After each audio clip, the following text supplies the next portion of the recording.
Merci. Je cède maintenant la parole à Monsieur le député de Matane-Matapédia pour une période de 10 minutes. Merci, Monsieur le Président. Salutations au ministre, à son équipe, aux collègues de l'Assemblée nationale. En matière d'immigration, les conditions qui sont nécessaires à une réussite de chacune de ces aventures personnelles dans notre vie collective, c'est d'abord la connaissance de la langue française. C'est l'intégration en emploi. C'est l'accès à la culture et la volonté de participer à la vie collective québécoise. Pour ce faire, ça prend un certain nombre de choses, de leviers. Ça prend les pleins pouvoirs en immigration. Nous, on considère que si on avait les pleins pouvoirs en immigration, on pourrait faire vraiment tout ce qu'on souhaite. Ça éviterait au ministre d'avoir à plaider en permanence auprès du gouvernement du Canada des pouvoirs et du financement pour atteindre ses objectifs. Il faut vraiment aimer beaucoup le Canada, Monsieur le Président, pour constamment accepter les restrictions qu'on a dans l'ensemble des domaines de notre vie collective. L'immigration en est un exemple patent.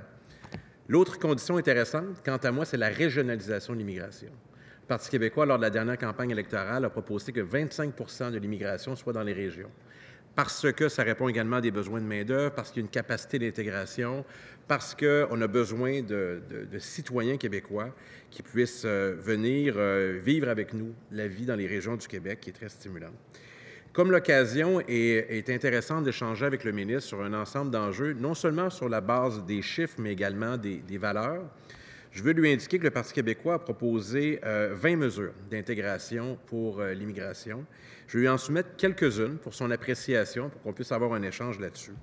Alors, une de ces mesures, peut-être qu'il la connaît déjà, c'est de mettre sur pied des projets pilotes de CV anonymes et d'offrir aux entreprises qui le désirent un service de présélection des candidats à l'embauche pour éviter qu'il y ait une discrimination qui puisse se faire sur la base des noms de famille, voire même des prénoms. Alors, je commencerai par cette question et j'aimerais savoir ce que le ministre en pense, si c'est quelque chose auquel il a réfléchi dans son ministère. Je remercie le député, le chef du Parti québécois pour sa question. Tout d'abord, deux choses. Je suis d'accord avec lui que le Québec devrait avoir le maximum de pouvoir en matière d'immigration. D'ailleurs, c'est pour ça qu'on souhaite qu'on négocie présentement avec le gouvernement fédéral pour rapatrier la compétence en matière de regroupement familial. Vous n'êtes pas sans savoir que je crois que c'est l'article 93 de la Loi constitutionnelle du 67 qui prévoit que c'est une compétence partagée de l'immigration. Et donc, c'est tout à fait normal et légitime que le Québec puisse contrôler son immigration. Et d'ailleurs, on fait bien les choses en matière d'immigration économique.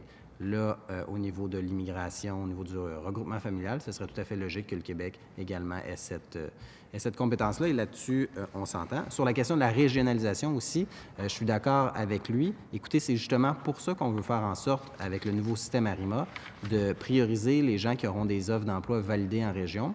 Et aussi, avec les travailleurs temporaires, s'assurer que si on accueille quelqu'un de façon temporaire, on peut le lier avec une entreprise en région. On veut donner la priorité à ces travailleurs-là pour faire en sorte que quand vous êtes 2 ans en région, bien, vous allez développer des liens, vous allez vous faire des amis, vous allez être accueilli par la communauté. Puis lorsque vous serez permanentisé, bien, vous êtes déjà installé. Donc, l'attractivité de Montréal serait moins grande aussi parce que ça, c'est une réalité. 82-84 %, je crois, de l'immigration est à Montréal. Pour ce qui est des CV anonymes, écoutez, j'entends bien la suggestion du chef du Parti québécois. Ce n'est pas dans les plans parce que présentement, il faut travailler sur l'ensemble de la société. Ça demanderait une gestion particulière. Donc, ce n'est pas une mesure qui est actuellement étudiée. Monsieur le député. Monsieur le Président, alors vous voyez bien qu'en matière de parlementarisme, en ce qui nous concerne, on est en mode proposition et non en mode obstruction. C'est comme ça qu'on veut fonctionner avec le gouvernement tout au long de cette législation. Alors, un commentaire sur le ministre qui indique que le Québec a une responsabilité partagée avec le Canada. On n'est pas obligé de la partager, on peut la réclamer, on peut aspirer à autre chose. Alors, moi, j'aspire à autre chose. Et le ministre n'aurait pas besoin de faire ses demandes à Ottawa si on avait les pleins pouvoirs. C'est partagé par beaucoup de ses collègues, mais ils se le disent entre eux. Alors, moi, je le dis publiquement. Une autre mesure qui m'apparaît intéressante, c'est celle d'interdire la condition de première expérience canadienne de travail, qui est un réel obstacle à l'embauche pour les Québécois d'adoption. C'est une mesure qu'on demande systématiquement, et ça, c'est un frein. Alors, je soumets cette deuxième proposition au ministre. Monsieur le ministre. Oui. Bien, justement, la première expérience de travail, faut faire... Actuellement, là, dans l'ensemble des régions, l'ensemble des entrepreneurs, des entreprises souhaitent embaucher des gens. Il y a une pénurie. La députée Henri Saint-Anne nous faisait état que depuis 1992, elle l'avait prévue, mais là, elle est bien réelle. Alors, vous savez, les gens, là, ils veulent embaucher des gens. Il faut simplifier la façon dont les programmes fonctionnent. Je suis actuellement en négociation aussi avec le gouvernement fédéral sur le programme des travailleurs étrangers temporaires pour avoir davantage de flexibilité. J'ai rencontré le ministre Leblanc avec la ministre Adjou dernièrement à Montréal en compagnie de mon collègue ministre du Travail et ma collègue ministre des Relations internationales, avec la Commission des partenaires du marché du travail, justement pour faire état du consensus québécois, pour dire que ça prend plus de flexibilité dans le cadre de ce programme-là. Et ça, je pense que ça permettrait notamment aux entrepreneurs, aux employeurs des différentes régions de combler leur main-d'œuvre. Monsieur le député. Merci. Monsieur le Président, en matière de logement, ça, il y a souvent de la discrimination liée au logement, ce qui fait en sorte que plusieurs de nos compatriotes issus de l'immigration doivent habiter dans des logements miteux, insalubres. Alors, une des solutions, c'est de renforcer les initiatives existantes de médiation entre les propriétaires et les locataires qui proviennent de la diversité, de sanctionner les propriétaires qui font de la discrimination. Alors, à partir de l'expertise de son ministère, avec les ministères responsables de ces questions, j'invite le ministre à réfléchir à cette question. Comment on peut faire en sorte qu'à travers le logement, on soit plus sensible à ces questions de discrimination? On sait très bien qu'il y a des gens qui sélectionnent, encore une fois, sur la base des noms, ou même d'un accent, par exemple, les personnes qui vont se loger chez eux. Alors, c'est une troisième proposition que je fais au ministre.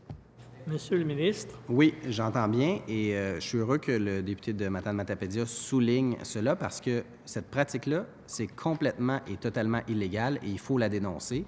D'ailleurs, les personnes qui seraient victimes de cela peuvent contacter la Commission des droits de la personne qui pourra statuer sur le bien-fondé de leur plainte. Autre élément, pour sensibiliser le reste du gouvernement, dans le projet de loi 9, on donne un rôle de coordination pour les personnes immigrantes au ministère de l'Immigration. C'est nouveau. Avant, c'était une collaboration avec les autres ministères. Là, il va y avoir un point central. Donc, toutes les problématiques touchant les personnes immigrantes vont passer par le ministère de l'Immigration. Donc, je pourrais intervenir dans une situation comme ça avec la ministre de l'Habitation. Monsieur le député.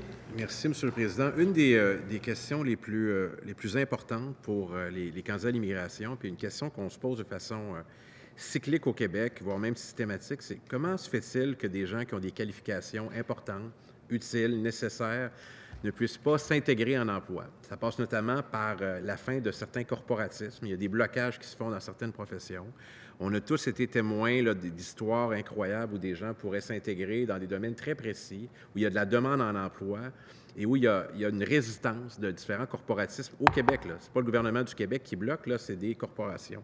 Alors, comment on fait en sorte de sensibiliser, que ce soit dans le domaine de la médecine ou dans d'autres domaines de pointe, les corporations à ouvrir ou à reconnaître plus facilement les compétences des gens venus d'ailleurs? Je pourrais vous donner des exemples très précis en matière de médecine de spécialité dans ma région, où on a eu des obstacles majeurs. C'est le cas ailleurs au Québec, mais dans d'autres domaines également. Alors, comment on envoie le message que la reconnaissance des acquis, ça fait assez consensus au Québec. On a besoin d'une main-d'œuvre qualifiée, puis les gens veulent, mais l'obstacle, il n'est pas ici, il n'est pas à l'Assemblée nationale, puis il n'est pas au gouvernement du Québec, il est dans certaines corporations. Comment on peut envoyer, nous, un message dans ce sens-là? Monsieur le ministre. Oui, plusieurs façons. Le premier élément, c'est au niveau de la sélection de l'immigration.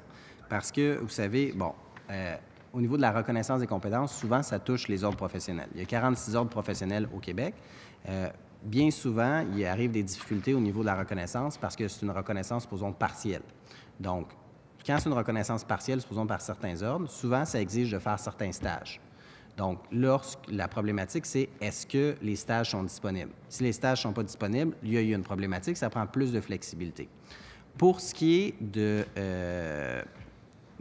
des autres moyens relativement à la reconnaissance des compétences aussi, il faut s'assurer de sélectionner les personnes immigrantes en fonction des besoins du marché du travail. Trop longtemps, on a été chercher, supposons, des professionnels, alors que les offres d'emploi qui sont disponibles ne nécessitent pas un niveau membre d'un ordre professionnel, ça nécessite un niveau technique ou de DEP, donc il faut avoir un arrimage. Monsieur le député.